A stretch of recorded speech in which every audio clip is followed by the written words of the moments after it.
আসসালামু আলাইকুম। সবাইকে ধন্যবাদ জানিয়ে একটি ভিডিও শুরু করছি, যেটি পাবনা নিউজের করা একটি প্রতিবেদন দেখে আমি মানে হতভম্ব হয়ে পড়ি।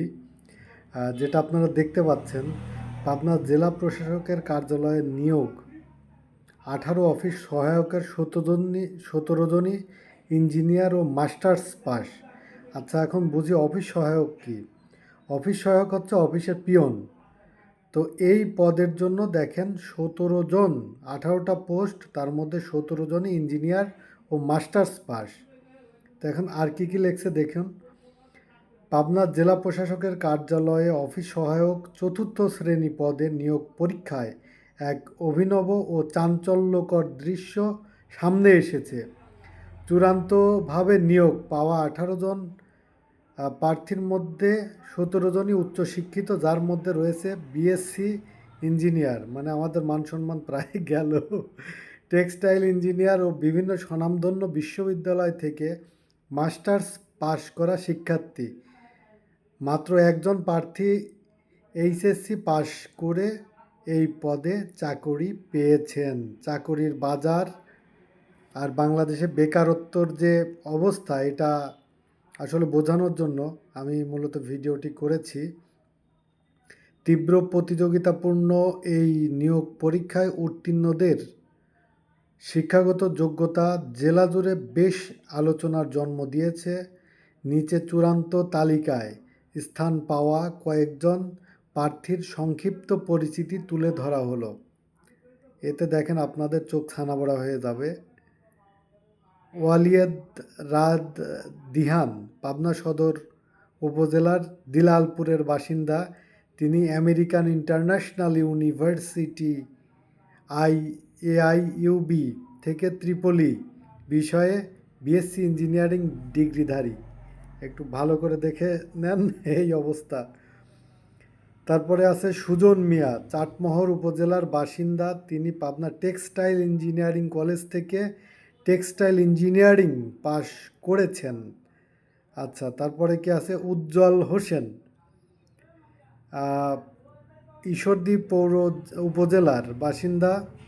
তিনি পাবনা বিজ্ঞান ও প্রযুক্তি বিশ্ববিদ্যালয়ের থেকে সফলতার সাথে এমবিএ সম্পন্ন করেছেন। করে এখন পাবনা জেলা পরিষদের বা জেলা প্রশাসকের কার্যালয়ে পিয়ন পোস্টে চাকরি পেয়েছে। বিষয়টা সত্যিই চমৎকার। এরা ভাবছে, আর না ভাবারই বা কারণ কি। আচ্ছা, আগে শেষ করি, পরে আলোচনায় আসি। তারপরে আসে দেখেন রাকিবুল ইসলাম, পাবনা সদর উপজেলার বাসিন্দা। তিনি পাবনা এডওয়ার্ড কলেজ থেকে অর্থনীতিতে মাস্টার্স ডিগ্রি অর্জন করেছেন। এখন এই রাকিবুল ইসলাম বা রাকিবুল যে নাম আছে, এই রাকিবুলের জন্যই মূলত আমি এই ভিডিওটি করেছি। আমাদের দেশের অর্থনীতি যে মন্ত্রী আছে, অথবা তো তাদের এরকম ডিগ্রি আছে কিনা সন্দেহ।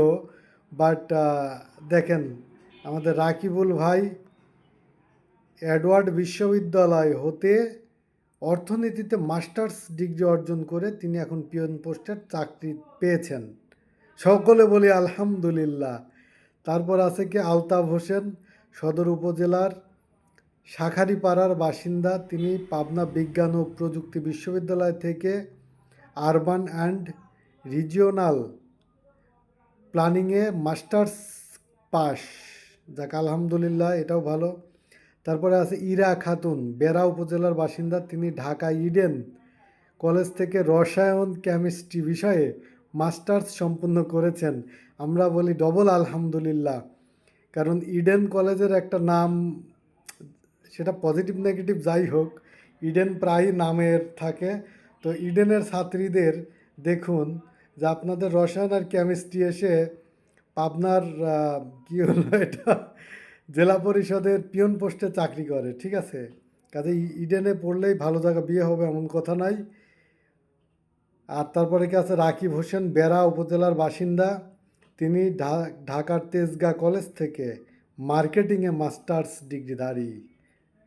সংশ্লিষ্ট মহলের মতে চাকরির বাজারে তীব্র প্রতিযোগিতা ও উচ্চশিক্ষিত তরুণ তরুণীদের মাঝে কর্মসংস্থানের সংকটের কারণেই মূলত চতুর্থ শ্রেণীর এই অফিস সহায়ক পদেও এমন উচ্চশিক্ষিত যোগ্যতা সম্পন্ন প্রার্থীরা আবেদন করেছেন এবং মেধার জোরে টিকে যাচ্ছেন। আচ্ছা, তাদের এই যে সংবর্ধনা অনুষ্ঠান একটা যাই হোক, এরকম একটা বিষয় ছিল পাবনার চাকরির বাজারের।